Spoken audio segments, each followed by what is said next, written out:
ഇതേവരെ കെട്ടിപ്പൊക്കിയ പല നുണകളും തുറന്നു കാട്ടപ്പെടും എന്ന് അവർ ഭയന്നു. അടിയന്തര പ്രമേയ ചർച്ച എങ്ങനെയും ഒഴിവാക്കണം. അതിനുവേണ്ടിയാണ് യാതൊരു പ്രകോപനവുമില്ലാതെ സ്പീക്കറുടെ മേശപ്പുറത്തേക്ക് വരെ വലിഞ്ഞു കയറിക്കൊണ്ട് ഈ സഭാ നടപടികളാകെ അലങ്കോലമാക്കാനായിട്ട് ശ്രമിച്ചിട്ടുള്ളത്. അത്തരമൊരു പ്രകോപനം ഒരു തരത്തിലും ഒരു ഭാഗത്തുണ്ടായിട്ടില്ല. കേരള നിയമസഭയിൽ ഏറെക്കാലം പ്രതിപക്ഷ നേതാവായിരുന്ന ശ്രീ രമേശ് ചെന്നിത്തല ആദ്യം പറഞ്ഞ ഭാഗം വളരെ പ്രസക്തമാണ്. അദ്ദേഹം പറഞ്ഞത് ഈ സഭയുടെ ഒരു നിലവാരമുണ്ടായിരുന്നു എന്ന് വെച്ചാൽ പ്രതിപക്ഷ നേതാവ് ഉൾപ്പെടെ ഒരു നിലവാരത്തോടു കൂടിയാണ് പ്രവർത്തിച്ചിരുന്നതാണ് തൊട്ട് മുൻപുള്ള പ്രതിപക്ഷ നേതാവ് വ്യക്തമാക്കിയത്. ആ നിലവാരം ഇല്ലാതായി എന്ന് പറയുന്നതോടെ യഥാർത്ഥത്തിൽ UDF-നകത്തും കോൺഗ്രസിനകത്തും പ്രതിപക്ഷ നേതാവിന്റെ ഇപ്പോഴത്തെ സമീപനത്തോട് കടുത്ത വിയോജിപ്പുണ്ട് എന്ന് വ്യക്തമായിട്ടുണ്ട്.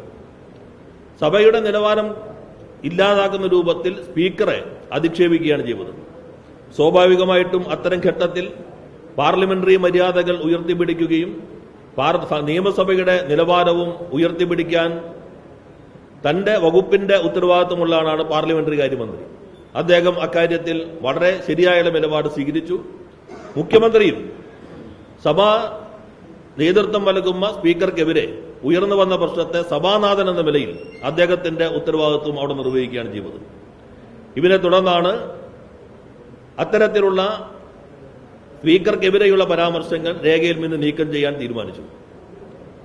ആ തീരുമാനത്തെ തുടർന്ന് ഞങ്ങൾ നോക്കുമ്പോൾ അവസാന ഉത്തരം ആകുമ്പോഴേക്കും പ്രതിപക്ഷം തിരിച്ചു വന്നു കഴിഞ്ഞു.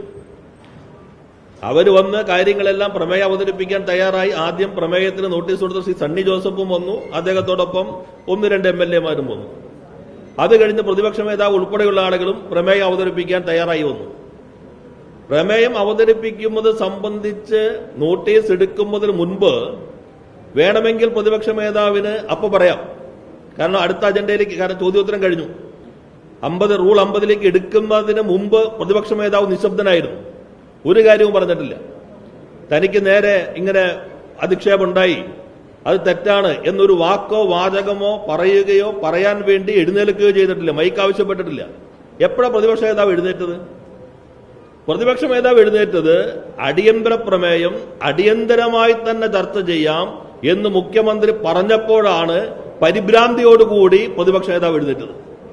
അതല്ല പ്രശ്നം നേരത്തെ ഉള്ളതായിരുന്നുവെങ്കിൽ, ഇവിടെ മുഖ്യമന്ത്രിയും പാർലമെന്ററി കാര്യമന്ത്രിയും പറഞ്ഞതിനോടുള്ള വിയോജിപ്പോ അല്ലെങ്കിൽ അത് സഭയുടെ ശ്രദ്ധയിൽപ്പെടുത്താനായിരുന്നുവെങ്കിൽ ആദ്യം വന്നിട്ട് ചോദ്യോത്തരവേള കഴിയുമ്പോൾ റൂൾ 50 സംബന്ധിച്ച് നോട്ടീസ് എടുക്കുന്നതിന് മുൻപ് എനിക്കൊരു കാര്യം സൂചിപ്പിക്കാനുണ്ട് എന്ന് അദ്ദേഹത്തിന് എഴുന്നേറ്റുമെന്ന് പറയാം, മൈക്ക് ആവശ്യപ്പെടാം. ചെയ്തിട്ടേയില്ല. അപ്പോ അടിയന്തര പ്രമേയത്തിനുള്ള നോട്ടീസ് ചർച്ചയ്ക്കെടുക്കാമെന്ന് തീരുമാനിക്കുന്നത് വരെ ബഹുമാനായ പ്രതിപക്ഷ നേതാവിന് ഒരു പ്രശ്നം ഉണ്ടായിട്ടില്ല. അതാണ് അതിൽ നിന്ന് വ്യക്തമാകുന്നത്. അദ്ദേഹത്തിന് പ്രശ്നം വന്നത് ചർച്ച ചെയ്യാൻ തീരുമാനിച്ചപ്പോഴാണ്. ചർച്ച ചെയ്താൽ കാപഢ്യം തുറന്നു കാട്ടപ്പെടും. ചർച്ച ചെയ്തു കഴിഞ്ഞാൽ UDF-ന് അവിടെ നിൽക്കാൻ പറ്റാത്ത സാഹചര്യം ഉണ്ടാകും. അതിനുവേണ്ടിയാണ് അങ്ങേയറ്റം തെറ്റായ സമീപനം സ്വീകരിച്ചിട്ടുള്ളത്. അത് അങ്ങേയറ്റം അപലപനീയമാണ്. മറ്റു കാര്യങ്ങൾ മറ്റു മന്ത്രിമാർ കൂടി സ്വീകരിക്കും.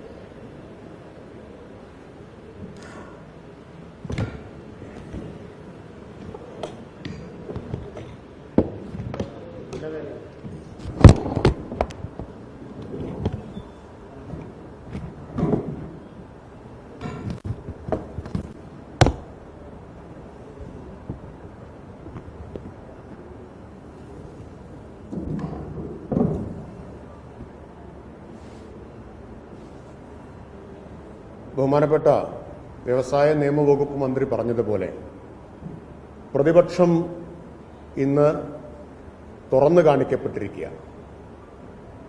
ഇതുവരെ കഴിഞ്ഞ കുറച്ച് ദിവസമായി പ്രതിപക്ഷം കെട്ടിപ്പൊക്കിക്കൊണ്ടുവന്ന നുണക്കോട്ടകളെല്ലാം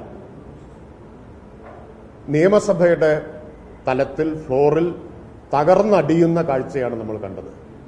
മാത്രമല്ല, ആ നുണകൾ കൊണ്ട് പിടിച്ചു നിൽക്കാൻ കഴിയാതെ ആത്മവിശ്വാസം നഷ്ടപ്പെട്ട പ്രതിപക്ഷം ഭീരുക്കളെപ്പോലെ സഭയിൽ നിന്ന് ഇറങ്ങി ഓടുന്ന കാഴ്ചയും നമ്മൾ കണ്ടു.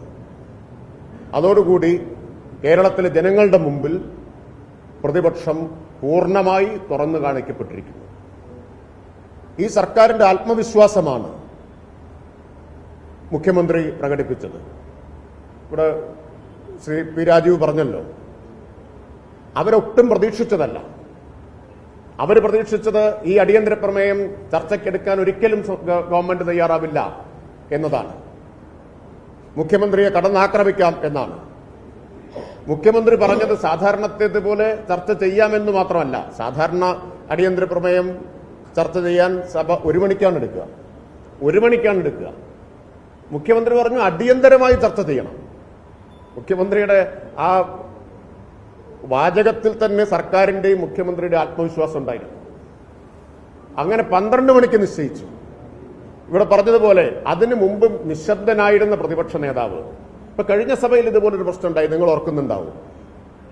അദ്ദേഹം സഭ വിട്ടുപോയ സമയത്ത് ഞാൻ നടത്തിയ ചില പരാമർശങ്ങൾക്കെതിരെ തിരിച്ചു വന്ന ഉടനെ പ്രതിപക്ഷ നേതാവ് അവസരം ചോദിച്ചു. ഇന്ന് തിരിച്ചു വന്നിട്ട് പ്രതിപക്ഷ നേതാവ് സ്വസ്ഥമായി സീറ്റിലിരിക്കുകയായിരുന്നു. ഒരു പ്രതികരണം അദ്ദേഹത്തിന്റെ ഭാഗത്തുനിന്നുണ്ടാവുന്നില്ല. അതിനിടയിൽ ഞാൻ അദ്ദേഹത്തിന് മറ്റൊരു കാര്യം സംബന്ധിച്ചൊരു കുറിപ്പ് കൊടുക്കുന്നുണ്ട്, അത് അദ്ദേഹം വായിക്കുന്നുണ്ട്. അപ്പോൾ ആ സമയത്തൊക്കെ അദ്ദേഹം ശാന്തനായിട്ടും സ്വസ്ഥനായിട്ടും ഇരിക്കുകയാണ്. മുഖ്യമന്ത്രി ഇത് ചർച്ചയ്ക്കെടുക്കാമെന്ന് പറഞ്ഞതോടുകൂടി പ്രതിപക്ഷത്തിന്റെ ആത്മവിശ്വാസം മുഴുവൻ ചോർന്ന് പരിഭ്രാന്തിയിലായി. അപ്പോഴാണ് ഈ ഉപായവുമായി, എങ്ങനെയും ചർച്ചയിൽ നിന്ന് രക്ഷപ്പെടണം എന്ന ഉപായവുമായി പ്രതിപക്ഷ നേതാവ് എഴുന്നേറ്റത്. ഇനി പ്രതിപക്ഷ നേതാവിന് കൂടുതൽ എന്തെങ്കിലും കാര്യങ്ങൾ പറയാനുണ്ടോ? പ്രതിപക്ഷാംഗങ്ങൾക്ക് അവസരമുണ്ടല്ലോ ചർച്ചയിൽ, പ്രതിപക്ഷ നേതാവിന് അവസരമുണ്ടല്ലോ, അവിടെ പറയാമായിരുന്നല്ലോ. അപ്പോൾ ബോധപൂർവം പ്രകോപനം സൃഷ്ടിക്കാനാണ് ശ്രമിച്ചത്. അതിനാണ് മുഖ്യമന്ത്രിയെ വ്യക്തിപരമായിട്ട് അധിക്ഷേപിച്ചത്. സ്പീക്കറെ വീണ്ടും അധിക്ഷേപിച്ചു. ആദ്യത്തെ അധിക്ഷേപം അപ്പോഴത്തെ സാഹചര്യത്തിലാണെന്ന് വെക്കാം. രണ്ടാമത് വന്നിട്ട് വീണ്ടും അധിക്ഷേപിച്ചത് എന്തിനാണ്? എങ്ങനെയും പ്രകോപനം സൃഷ്ടിക്കാൻ വേണ്ടിയിട്ടാണ്. നിങ്ങൾ എന്ന് കൈ ചൂണ്ടി സ്പീക്കറെ വിളിക്കുന്നത് ഇന്ന് വരെ കേരള നിയമസഭാ ചരിത്രത്തിൽ നമ്മൾ കേട്ടിട്ടുണ്ടോ? നിയമസഭയിൽ പലതും ഉണ്ടായിട്ടുണ്ട്. നിങ്ങൾ എന്ന് ഏതെങ്കിലും ഒരു അംഗം കൈ ചൂണ്ടിയിട്ടാണ് പറഞ്ഞത് സ്പീക്കറോട് എപ്പോഴെങ്കിലും ഉണ്ടായിട്ട്? രണ്ടാമത്തെ തവണ, ആദ്യത്തെ തവണയല്ല ഞാൻ പറഞ്ഞത്, രണ്ടാമത്തെ തവണ. അങ്ങ് എന്നതല്ലേ പാർലമെന്ററി മര്യാദ അഭിസംബോധനയുടേത്? അപ്പോ അതോടുകൂടി പ്രതിപക്ഷ നേതാവിന് പക്വതയില്ല എന്നാണ് ഞാൻ നടത്തിയ വിമർശനം. അത് ശരിയാണെന്നല്ലേ തെളിയിച്ചത്? പക്വതയുള്ള ഒരു പ്രതിപക്ഷ നേതാവ് സ്പീക്കറെ നിങ്ങൾ എന്ന് വിളിക്കൂ, അതും വിരല് ചൂണ്ടിയിട്ട്. അപ്പോൾ എന്തിനു വേണ്ടിയിട്ടാണ് അത് വിളിച്ചത്? അത് വിളിച്ചത് എങ്ങനെയും സഭ നടത്തിക്കൊണ്ടുപോകാൻ പറ്റാത്ത അന്തരീക്ഷം ഉണ്ടാവണം, അതാണ് ഉദ്ദേശമെന്ന് മനസ്സിലാക്കിയപ്പോൾ പാർലമെന്ററി കാര്യമന്ത്രി എന്ന നിലയിൽ ഞാൻ ഇടപെട്ടുകൊണ്ട് തന്നെ പറഞ്ഞു, സഭ തടസ്സപ്പെടുത്തി ചർച്ചയിൽ നിന്ന് രക്ഷപ്പെടാനുള്ള നീക്കമാണ് പ്രതിപക്ഷം നടത്തുന്നത്. അതുകൊണ്ട് അതിന് അനുവദിക്കരുത് എന്ന് ഇടയ്ക്കൊരു ഘട്ടത്തിൽ ഞാൻ പറയുന്നുണ്ട്. ഇടതുപക്ഷത്തിന്റെ അംഗങ്ങളോടെല്ലാം പറഞ്ഞു, ആ പ്രകോപനത്തിൽ വീഴരുത്. ചർച്ച നടത്താതിരിക്കാൻ, രക്ഷപ്പെടാനാണ് പ്രതിപക്ഷം ശ്രമിക്കുന്നത്. അതുകൊണ്ട് വെല്ലിലേക്ക് ഇറങ്ങാമെന്ന് അവരെല്ലാം ഞങ്ങൾ പിന്തിരിപ്പിച്ചു. അപ്പോ എങ്ങാനും ചർച്ച ചെയ്യേണ്ടി വരുമോ എന്ന് അവസാനം വീണ്ടും ആശങ്ക വന്നപ്പോഴാണ് ഒരു പ്രകോപനവുമില്ലാതെ, എന്ത് പ്രകോപനത്തിന്റെ പേരിലാണ് മാത്യു കുഴൽനാടനും അൻവർ സാദത്തും സ്പീക്കറുടെ ഡയസിലേക്ക് എരച്ചു കയറിയത്, വാച്ചന്മാരുമായിട്ട് ഉന്തും തള്ളും ഉണ്ടാക്കിയത്? എന്തിനായിരുന്നു?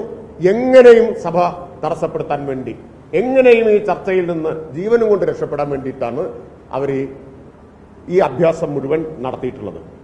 ഇതിന് നേതൃത്വം കൊടുത്ത പ്രതിപക്ഷ നേതാവിന് കേരളത്തിലെ ജനങ്ങളുടെ മുമ്പിൽ ഇന്ന് തുറന്നു കാണിക്കപ്പെട്ടിരിക്കുകയാണ്.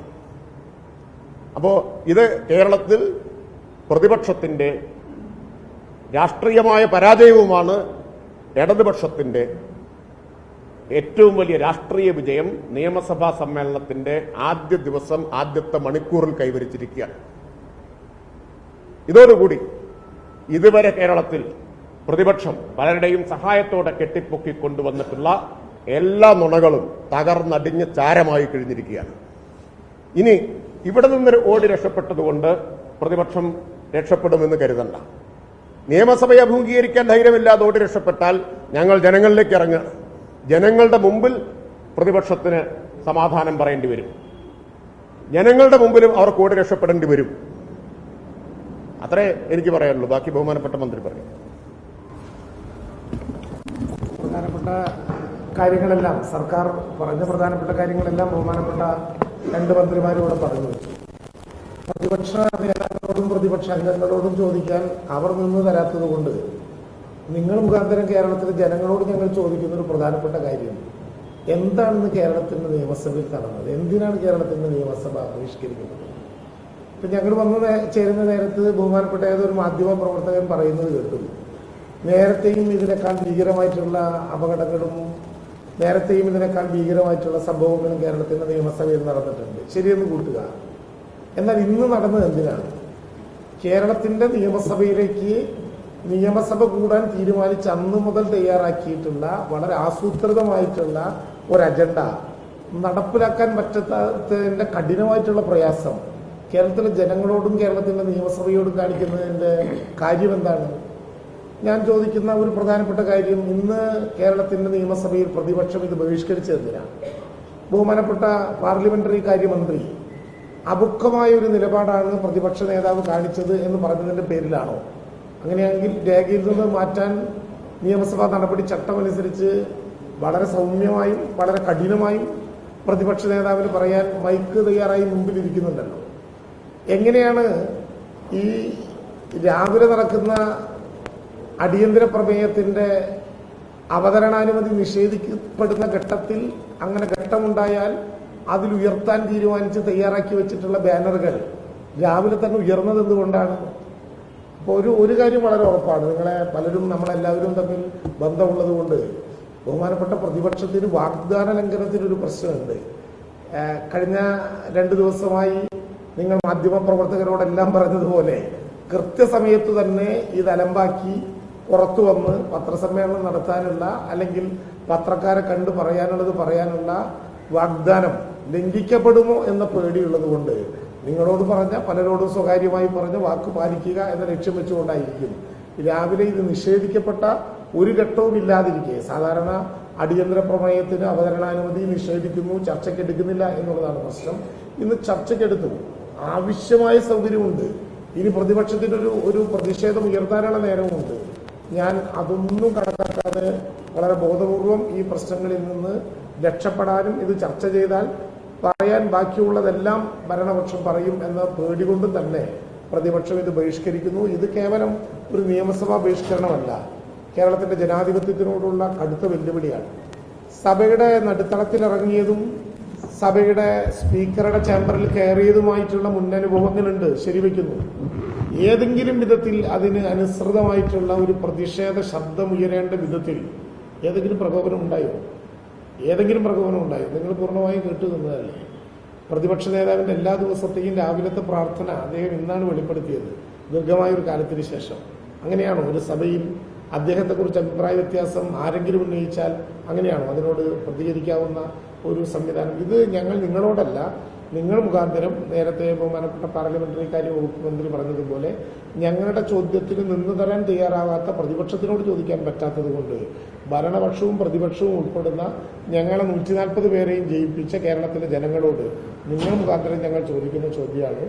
ഇതുകൊണ്ട് സഭ അവസാനിപ്പിക്കുമെന്നോ സഭയിൽ ഉന്നയിക്കുന്ന പ്രശ്നങ്ങളിൽ നിന്ന് ഞങ്ങൾ ഒളിച്ചോടുമെന്നോ ആരെങ്കിലും തെറ്റിദ്ധരിച്ചാൽ ആ അജണ്ട ഈ നിയമസഭയിൽ വിലപ്പോകാൻ പോകുന്നില്ല. ഉന്നയിക്കപ്പെട്ട എല്ലാ ചോദ്യങ്ങൾക്കും മറുപടി പറയാൻ തയ്യാറായിക്കൊണ്ട് തന്നെയാണ് കേരളത്തിന്റെ ജനങ്ങളെ അഭിസംബോധന ചെയ്യാൻ ഗവൺമെന്റ് തീരുമാനിച്ചത്.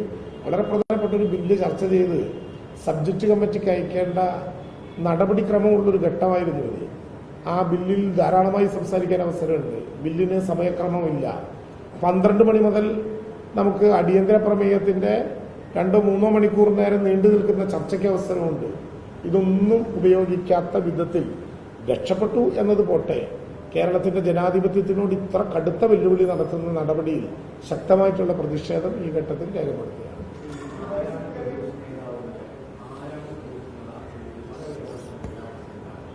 അല്ല, ആ ചോദ്യം സ്പീക്കർ തന്നെ വ്യക്തമാക്കിയിരുന്നു. നിങ്ങൾ കേട്ടിട്ടുണ്ടോ? എന്നുവെച്ചാൽ സ്പീക്കർ പ്രതിപക്ഷ നേതാവിന് മൈക്ക് കൊടുക്കുകയാണ്. മൈക്ക് കൊടുക്കുമ്പോൾ ഹൗസ് ഓർഡറായിരിക്കണം. അതുകൊണ്ട് എല്ലാവരും സ്വീകരിക്കാൻ പോകും. അപ്പോൾ പ്രതിപക്ഷ നേതാവ് സംസാരിച്ചു കൊടുക്കുമ്പോൾ അദ്ദേഹത്തിന്റെ മുമ്പിൽ നിന്ന് ഒരു സൂപ്പർ പ്രതിപക്ഷ നേതാവായിട്ടാണ് നേരെ മോഡി ചെയ്ത് സംസാരിക്കുന്നത്.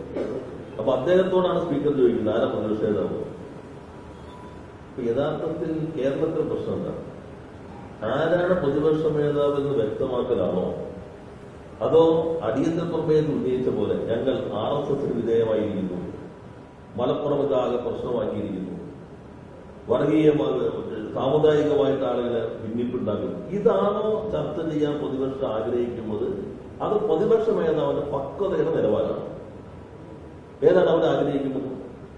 ഇപ്പൊ ഞങ്ങളാണെന്ന് കരുതുക, അല്ലെങ്കിൽ നിങ്ങളാണെന്ന് കരുതുക, വളരെ സജീവമായി സമൂഹത്തിന് പ്രശ്നം നിൽക്കും.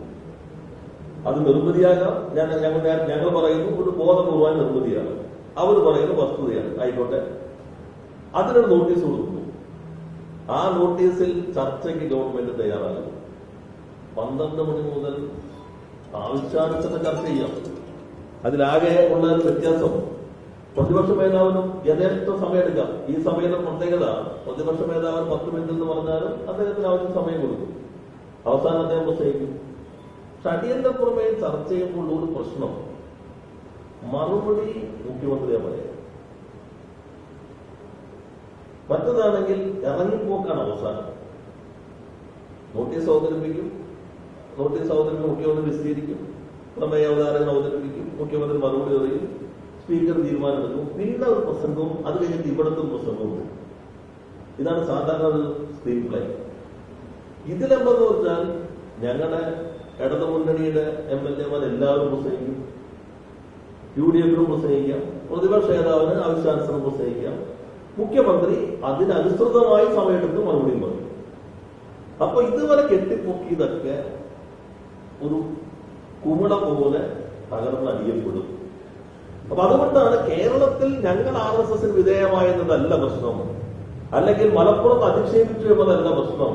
പ്രതിപക്ഷ നേതാവിന് പക്വതയുണ്ടോ ഇല്ലയോ, ആരാണ് പ്രതിപക്ഷ നേതാവ്? ഈ പ്രശ്നത്തിലേക്ക് കേരളത്തിൽ പ്രതിപക്ഷം ചുരുങ്ങിപ്പോയി എന്നുള്ളതാണ്. ഇതാണ് നമ്മൾ കാണേണ്ട വസ്തുത.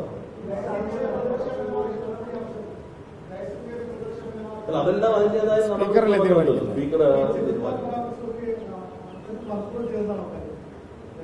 അല്ല, ഈ കാപ്പട്ടിക്കാർക്ക് പെട്ടെന്ന് നിലതെറ്റിപ്പോ വസ്തുത പറഞ്ഞു കഴിഞ്ഞാൽ അടപ്പറ്റ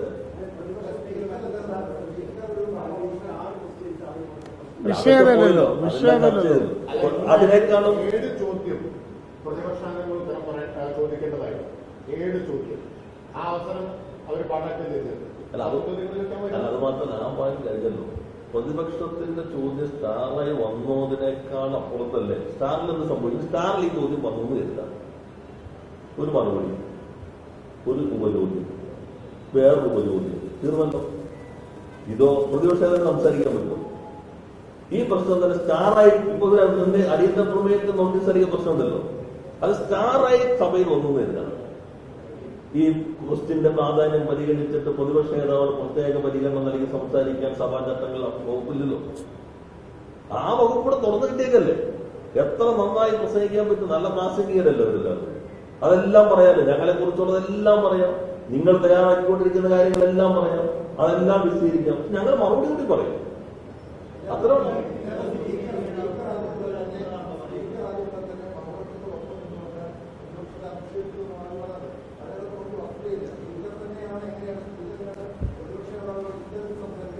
മുൻ സ്പീക്കറോട് പറഞ്ഞു. യഥാർത്ഥത്തില് നിങ്ങൾ കണ്ടില്ലെങ്കിൽ പ്രശ്നമാവൂടല്ലേ.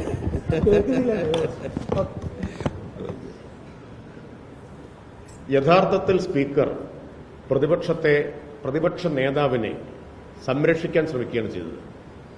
പ്രതിപക്ഷ നേതാവ് ആവശ്യപ്പെട്ട എല്ലാ സമയത്തും മൈക്ക് കൊടുത്തു. അസാധാരണമാണ് ഒരു കാര്യം പ്രതിപക്ഷ നേതാവ് പറഞ്ഞു, മുഖ്യമന്ത്രി പറഞ്ഞു, അവിടെ തീരും. അങ്ങനെയാണ് സാധാരണ. അത് കഴിഞ്ഞ് വീണ്ടും പ്രതിപക്ഷ നേതാവ് എണീറ്റു, അപ്പോഴും മൈക്ക് അനുവദിച്ചു. അപ്പൊ ഞങ്ങളെല്ലാം ചോദിക്കുന്നുണ്ട്, ഇത് ഡിബേറ്റ് അല്ലല്ലോ, ഡിബേറ്റ് വരാനിരിക്കല്ലേ. വീണ്ടും അതിന് മുഖ്യമന്ത്രി മറുപടി പറഞ്ഞു, വീണ്ടും പ്രതിപക്ഷ നേതാവ് എണീറ്റു. ഏത് സമയത്താണ് പ്രതിപക്ഷ നേതാവിന് മൈക്ക് കൊടുക്കാതിരുന്നത്? അസാധാരണമായ നിലയിൽ ഇന്ന് പ്രതിപക്ഷ നേതാവിന് അവസരം കൊടുത്തു. പിന്നെ ഈ ചോദിക്കുക വഴി പ്രതിപക്ഷ നേതാവിന്റെ ആധികാരികത, ഏത് പ്രതിപക്ഷ നേതാവിന് മൈക്ക് കൊടുത്ത് സാധാരണ എന്താ സഭയിലെ കീഴ്വഴക്കം? പ്രതിപക്ഷ നേതാവിന് മൈക്ക് കൊടുക്കുമ്പോൾ ആരും വെല്ലിൽ ഉണ്ടാവാൻ പാടില്ല എന്നുള്ളതാണ്, അല്ലേ? നിങ്ങൾ കുറെ കാലമായിട്ട് റിപ്പോർട്ട് ചെയ്യുന്നവരല്ലേ? പ്രതിപക്ഷ സ്വന്തം നേതാവ് സംസാരിക്കുമ്പോൾ വെല്ലിൽ നിന്ന് ബഹളം വെക്കുന്നത്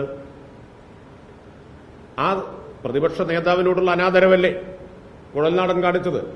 അപ്പൊ കുഴൽനാടനോട് ആ ചോദിച്ചതിൽ എന്താ തെറ്റുള്ളത്? യഥാർത്ഥത്തിൽ അത് പ്രതിപക്ഷ നേതാവിനെ സംരക്ഷിക്കാനും സഹായിക്കാനും അല്ലേ ചോദിച്ചത്?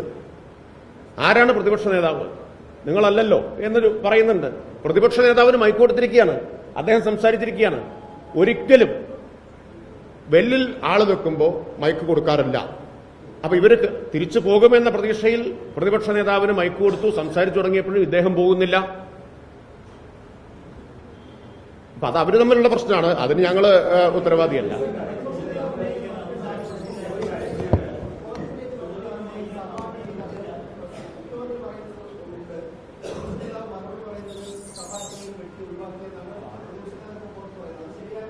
ഞങ്ങളിപ്പോ നിങ്ങളെ അഭിസംബോധന ചെയ്തതിന്റെ പ്രശ്നം ഇഷ്ടംപോലെ നേരമുണ്ടല്ലോ, ഞങ്ങളെല്ലാം കേരളത്തിലുള്ളതല്ലേ, ഓരോന്നിനും ബഹുമാനപ്പെട്ട സ്പീക്കർ ഉൾപ്പെടെയുള്ള ആളുകൾക്ക് മറുപടി പറയാം. ഇവിടെ കമലേഷ് ചോദിച്ച പോലെ പ്രതിപക്ഷ നേതാവ് ആരാണെന്ന് ചോദിച്ചതാണ് പ്രതിപക്ഷ നേതാവിന്റെ പ്രകോപനമെങ്കിൽ ഇവിടെ വന്നിരുന്ന് ഇപ്പോ കമലേഷും അരുണും PG സുരേഷും കൂടി ഒരുമിച്ച് ഞങ്ങളോട് ചോദ്യം ചോദിച്ചാൽ ആരാണ് ഏഷ്യാനെറ്റ് പ്രതിനിധി എന്ന് സ്വാഭാവികമായിട്ട് ഞങ്ങൾ ചോദിക്കില്ലേ? ഞങ്ങൾ മൂന്നാളും ഒരേ സമയം അഭിപ്രായം പറഞ്ഞാൽ ആരാണ് സർക്കാരിന് വേണ്ടി മറുപടി പറയുന്നതെന്ന് കമലേഷ് ചോദിക്കില്ലേ? ഇതുപോലെ ഒരു ചോദ്യം ബഹുമാനപ്പെട്ട സ്പീക്കർ ചോദിച്ചായി കരുതിയാൽ മതിയല്ലോ. സാധാരണ നിലയിൽ നിങ്ങൾ കാണേണ്ട ഒരു കാര്യം എന്താ, ഇന്ന് സഭയിൽ നടന്ന പരിപാടികളുടെ പൂർണ്ണമായിട്ടുള്ള വിഷ്വൽസ് നിങ്ങൾ ബഹുമാനപ്പെട്ട മാധ്യമ പ്രവർത്തകരോട് പറയുന്നു, നിങ്ങളൊന്ന് കാണുക.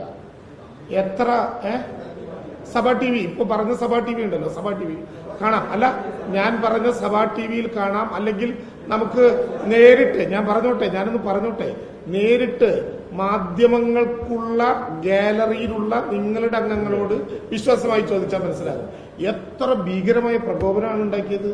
ആ പ്രകോപനത്തിന്റെ അജണ്ടയ്ക്ക് ഭരണപക്ഷം അവസരം ഉണ്ടാക്കിയില്ല എന്നുള്ളതാണ് ഇപ്പോൾ ഞങ്ങൾ ചെയ്തൊരു കുറ്റമായിട്ട് കാണേണ്ടത്. എത്ര ദൃശ്യങ്ങളുടെ അല്ല കമലേഷ്, ദൃശ്യങ്ങളുടെ ഇപ്പോ നമ്മുടെ മുഖ്യം അത് ആ ഭാഗം നമുക്ക് വേറെ എടുക്കാം. ഞാൻ പറഞ്ഞു, നമ്മളിപ്പോ അടിയന്തര പ്രമേയം ചർച്ചയ്ക്ക് എടുത്തിരുന്നെങ്കിൽ നിങ്ങൾക്ക് വള്ളി പുള്ളി 2-3 റിപ്പോർട്ടർമാരൊക്കെ വരുമല്ലോ. ഒരാളിടയ്ക്ക് പുറത്തേക്ക് ഇറങ്ങും, ഇതുവരെയുള്ള ഇവരിതാണ്, ബാക്കി ഇത് കൊടുക്കുന്ന കൂട്ടത്തിൽ തന്നെ കൊടുക്കുമല്ലോ. നിങ്ങളുടെ 2-3 മണിക്കൂർ ലൈവല്ലേ പോയത്? നിങ്ങൾക്ക് ഫുൾ ലൈവ് കൊടുക്കാൻ വരുന്നല്ലോ. പ്രതിപക്ഷ നേതാവിന്റെ എല്ലാ വാദങ്ങളും 10-40 മിനിറ്റൊക്കെ അദ്ദേഹം ചുരുങ്ങിയ സമയം പ്രസംഗിക്കുമല്ലോ, അതെല്ലാം കൊടുക്കാമല്ലോ. മുഖ്യമന്ത്രിയുടെ കൊടുക്കേണ്ടി വരും, അത്ര മാത്രം പ്രശ്നമുള്ളൂ. അപ്പൊ യഥാർത്ഥത്തിൽ നിങ്ങൾ ഉൾപ്പെടെ മാധ്യമങ്ങൾ ഉന്നയിക്കേണ്ട ചോദ്യമാണ്, കേരളം അറിയേണ്ടതുണ്ട് എന്ന് നിങ്ങളെല്ലാം ഓരോ മാധ്യമങ്ങൾ എഴുതുമല്ലോ. മുഖ്യമന്ത്രി മറുപടി പറയേണ്ട ചോദ്യങ്ങൾ, സമൂഹം അറിയേണ്ട പ്രശ്നങ്ങൾ, ദുരൂഹത, നിഗൂഢത, എല്ലാ ക്വസ്റ്റ്യൻസ് മാർക്കിൽ നിങ്ങൾ എല്ലാവരും അവതരിപ്പിക്കുന്നുണ്ടല്ലോ. ആ അവതരിപ്പിക്കുന്ന എല്ലാ ചോദ്യങ്ങളും ചോദിക്കാൻ സാധാരണയിൽ വ്യത്യസ്തമായി 1 മണിക്കൂർ മുമ്പ് തന്നെ അനുമതി, ആദ്യത്തെ നിയമസഭാ സെഷനിൽ തന്നെ അനുമതി നൽകിയിരിക്കുന്നു. ഈ ചോദ്യങ്ങളെല്ലാം ചോദിക്കാം. ആ ചോദ്യങ്ങൾക്കെല്ലാം ഞങ്ങളുടെ കയ്യിൽ ഉത്തരങ്ങളുണ്ട്. ആ ഉത്തരം സമൂഹത്തിലേക്ക് വന്നാൽ നേരത്തെ പറഞ്ഞ പോലെ കെട്ടിപ്പൊക്കിയ കൊട്ടാരം എന്നും പ്രാർത്ഥിച്ചുകൊണ്ടിരിക്കുന്നുണ്ടല്ലോ, ആ പ്രാർത്ഥനയിലേക്കുള്ള പടവിന്റെ കൊട്ടാരം പെട്ടെന്ന് നമുക്ക് എല്ലാവർക്കും അറിയാലോ എന്താണ് പ്രാർത്ഥന എന്നുള്ളത്, അത് പെട്ടെന്ന് തകർന്നു പോകും. ഏതാ സാധാരണ നടപടിക്രമം അനുസരിച്ച് അവർക്കറിയാം. അതുകൊണ്ട് ഇനി ഇത് വരരുത്.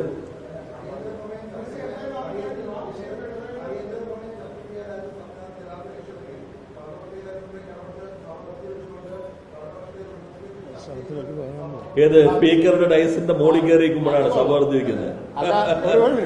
നല്ല ചോദ്യം.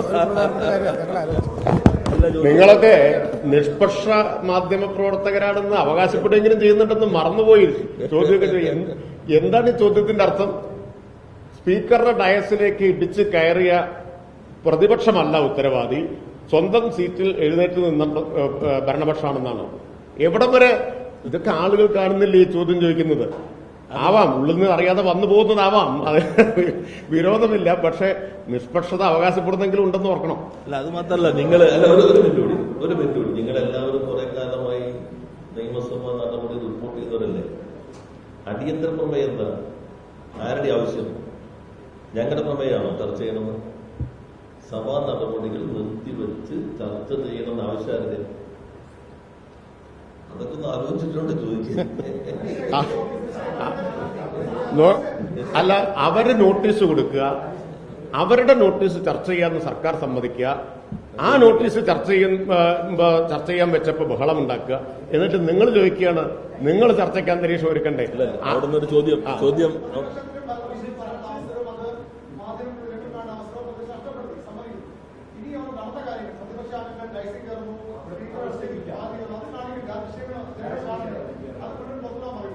അല്ല, അത് നിങ്ങളെ സ്പീക്കർ ശ്രദ്ധയപ്പെടുത്തുക. നിങ്ങളുടെ ആവശ്യങ്ങൾ ഉന്നയിച്ചിട്ടുള്ള കാര്യം ശ്രദ്ധയപ്പെടുത്തുക. അത് വരുന്നുണ്ട്. നമുക്കെന്താ വിരോധം? ഞങ്ങൾക്കെന്താ വിരോധം? നാട്ടുകാരൊന്ന് കാണട്ടെ, കായികക്ഷമത അറിയുന്നു. നാട്ടുകാർ കാണട്ടെ അവരെന്തെല്ലാമാണ് അവിടെ കാണിച്ചത്. അവരുടെ അടിയന്തര പ്രമേയ നോട്ടീസ് അംഗീകരിച്ച ശേഷവും എന്നത് അത് പുറത്തു കൊടുക്കുന്നതിൽ ഞങ്ങൾക്ക് യാതൊരു എതിർപ്പില്ല.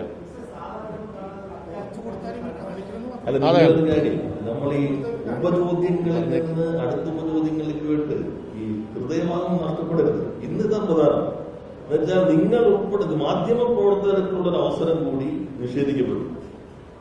മാധ്യമ പ്രവർത്തകരുടെ നിങ്ങൾ ഉന്നയിച്ച ചോദ്യങ്ങൾക്ക് പൊതുമണ്ഡലത്തിൽ ലഭിക്കേണ്ട ഇൻവെസ്റ്റിഗേഷൻ ടീമുകളുണ്ടല്ലോ നിങ്ങളുടെ എല്ലാവരും, അവർക്കൊരു അവസരം കൂടിയായിരിക്കും. കുറെ ദുരൂഹത, അതുവഴി ജനങ്ങളിൽ നിങ്ങൾ സൃഷ്ടിച്ച കുറെ ആശയക്കുഴപ്പങ്ങളുണ്ട്, അതെല്ലാം തുറന്നു കാട്ടുന്നുണ്ട്. അപ്പൊ നിങ്ങൾക്ക് ചിലപ്പോൾ ചിലർക്ക് വിഷമമുണ്ടാവും. അതായിരിക്കും ചിലപ്പോ ഞങ്ങൾ പറഞ്ഞത് അവിടെ മറുപടി വരുമോ എന്നത് നിങ്ങൾക്ക് തോന്നിയെന്ന് വരാം. ഇതൊരു അവസരമായിരുന്നു, അത് നിങ്ങൾ ശരിയായ രൂപത്തിൽ മനസ്സിലാക്കണം.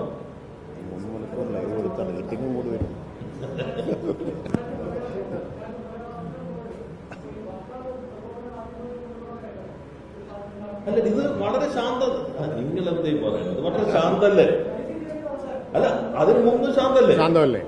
നിങ്ങൾക്ക് ഇതിന്റെ സമയക്രമം മനസ്സിലായില്ലേ? ആദ്യം കഴിഞ്ഞു. സാധാരണ ഞങ്ങൾ രാജ്യസഭയിൽ ലോകസഭയിലൊക്കെ പറഞ്ഞു കേരള നിയമസഭയ്ക്ക് ഒരു പ്രത്യേകത, എത്ര ബഹളം വന്നാലും ചോദ്യോത്തരവേള നടന്നു പോകും സാധാരണ പറയാറുണ്ട്. പക്ഷെ ചോദ്യോത്തരവേള തന്നെ ആദ്യം ബഹളത്തിലേക്ക് പോയി. അത് കഴിഞ്ഞിട്ട് അവർ തിരിച്ചു വന്നപ്പോ പാർലമെന്റ് കാര്യമന്ത്രി സ്വാഗതം ചെയ്തു. ചോദ്യത്തിനിടയിൽ തന്നെ വന്നു. ശാന്തമായിട്ടിരുന്നു, വളരെ ശാന്തമായിട്ടാണ്. അവിടുത്തെ ആ തണുപ്പിനേക്കാളും തണുപ്പിലാണ് പ്രതിപക്ഷ നേതാവ് കൂടെ വന്നിരുന്നത്. പുറത്തു പോയതിനു ശേഷം സണ്ണി ജോസഫ് അദ്ദേഹത്തിന്റെ കടലാസുകളും എല്ലാം രേഖകളായിട്ട് ആദ്യം വന്നിരുന്നു. നിങ്ങൾ നോക്കിക്കോ, ആദ്യം വന്ന അദ്ദേഹം വക്കീൽ എന്ന നിലയിൽ കോടതിയിൽ റെഡിയായിട്ടിരിക്കുന്ന പോലെ അദ്ദേഹം വാദിക്കാൻ വന്നിരുന്നു. അദ്ദേഹത്തിന് പുറകിൽ 2-3 പേര് വന്നിരുന്നു. ചോദ്യോത്തരവേള നടക്കുമ്പോൾ തന്നെ അതിനുശേഷം റൂൾ 50 എടുത്ത് ചോദ്യോത്തരവേള കഴിഞ്ഞപ്പോൾ അപ്പോഴും തണുപ്പാണ്. അവിടുത്തെ അകത്തുള്ള തണുപ്പിനേക്കാളും തണുപ്പാണ്. ഒരു പ്രശ്നം ഉണ്ടായില്ല. അടിയന്തര പ്രമേയം അടിയന്തരമായി ചർച്ച ചെയ്യാന്ന് പറഞ്ഞപ്പോ പെട്ടെന്നൊരു ആശയക്കുഴപ്പമായി. ഉടൻ പ്രതിപക്ഷത്തിന്റെ ഉപനേതാവിനടുത്തേക്ക് ലീഗുകാർ വരുന്നു, ഇപ്പുറത്തേക്ക് പ്രതിപക്ഷത്തിന് പുറകിലേക്ക് ആളുകൾ വരുന്നു. എന്ത് ചെയ്യും എന്ന ആകെ പരിഭ്രാന്തിന് പെട്ടെന്ന് പ്രതിപക്ഷ നേതാവ് എഴുന്നേൽക്കുന്നു. എനിക്കൊരു കാര്യം പറയാണ്ടെന്ന് കണ്ടില്ലേ? ഇത്രയും മോശപ്പെട്ട രീതി നമ്മുടെ സഭയുടെ ചരിത്രത്തിൽ ഉണ്ടായിട്ടില്ല. അപ്പൊ നിങ്ങൾ അത് നല്ല രീതിയിൽ സമൂഹത്തിൽ എത്തിക്കും.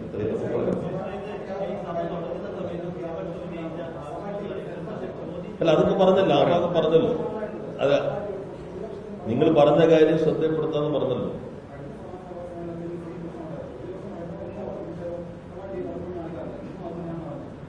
അല്ല, നിങ്ങൾ പറഞ്ഞ കാര്യം പറയാന്ന് പറഞ്ഞല്ലോ. മറ്റു നിങ്ങൾക്ക് അതാണോ പ്രശ്നം? 3-3.5 മണിക്കൂർ നിങ്ങൾക്ക് ലൈവ്, നിങ്ങളുടെ റേറ്റിംഗ് കൂടിയാണ്. ഇതെല്ലാം ചർച്ച തീപാറിന്റെ ചർച്ച ഏതാ? ആ,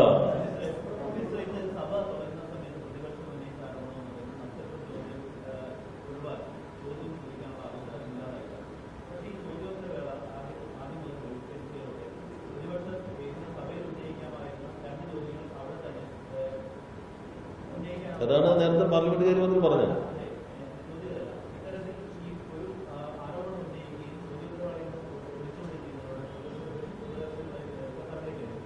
ഇരട്ടത്താൻ മാത്രം കാപട്യം, അത് മാത്രമല്ല പുകമറ നിലനിർത്തണം, വസ്തുതകൾ ഉണ്ടാകരുത്, തുറന്നു കാട്ടപ്പെടുന്നുള്ള ഭയം.